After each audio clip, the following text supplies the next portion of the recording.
It may be the end of a successful 2017 for the president, but he's still getting plenty of pushback on his immigration agenda.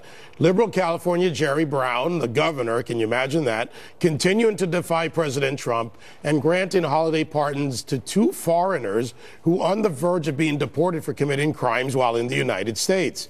Meanwhile, Pope Francis, no shocker there, appears to have even taken on the president, highlighting the struggles of refugees in his Christmas Mass and urging Christians to embrace immigrants, all while living behind the walled Vatican. I find that interesting, Kennedy. I got to throw that to you. I got a legal question for Katie Pavlich. Yeah. But, you know, you talk about the opposition, Jerry Brown, the Pope, all of them highlighting the plight of others, but they live safely in their walls and they're behind their gates and their staffs and their protection. I'm not going to attack the Pope, but I will say about Jerry Brown, I think there are certain cities and certain law enforcement agencies who protect the wrong people at the wrong time. I actually don't disagree with the 2 people that Jerry Brown pardoned because these were crimes that either happened a while ago, both of them went to prison, they both served their time, they both showed that they were rehabilitated and did their best to redeem themselves and live a better life. And I think that this time of year, we should honor that redemption and we should honor that hard work. And I get uncomfortable when we paint all immigrants with a broad brush. And actually, well, I paint them as legal or illegal, Katie, and that is simply it. Now, it's a federal law when it comes to immigration, the responsibility of the federal government, a violation of federal law to be here illegally. So I'm a little confused. Maybe we need a judge on this, but Jerry Brown pardoned. First, it's important to point out that these 2 men came here legally. They were brought here legally into the country as children. However, I don't understand the legal aspect of how Jerry Brown can pardon a deportation order when that is a federal issue, not a state issue. He can pardon state-level crimes. Now, here's my problem with this. There are a lot of American citizens who, you know, weren't brought here from another country who probably needed pardon pretty badly as well. I think they probably should take precedent. The other thing that bothers me is that Jerry Brown is constantly talking about gun control and California being the #1 state that has the best laws and the rest of the country should emulate them. One of the men he pardoned was convicted on a felony weapons charge with a gang enhancement.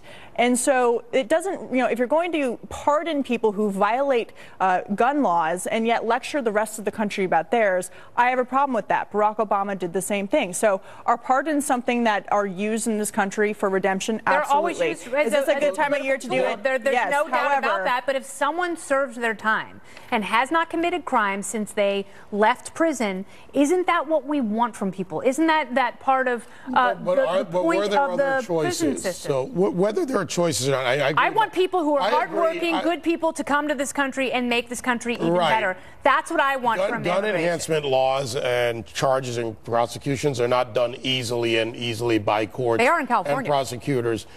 Jessica, is this just politics, really? I mean, he could have. How many people are probably in the California prison system that could have, you know, maybe deserved a pardon? Is there a limit on the number of pardons that he can grant? No, it's only how much time he has to do it. And I think that he did want to send a statement before the holidays to President Trump to say, I am not interested in your perspective or your views on how we should deal with the illegal immigrant population in this country. And truthfully, what he did, to Kennedy's point about how prison is supposed to be used as a rehabilitation mechanism, and it was in this case, and the drug enhancement charge was from 1995. He hasn't done anything since then, is in line with the American people. While the American people, the gun charge, sorry.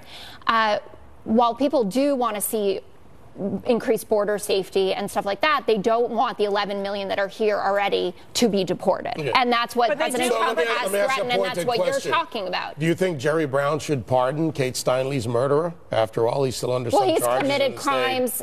He's offended 6 times over. I was shocked that he was acquitted of the crimes. Right.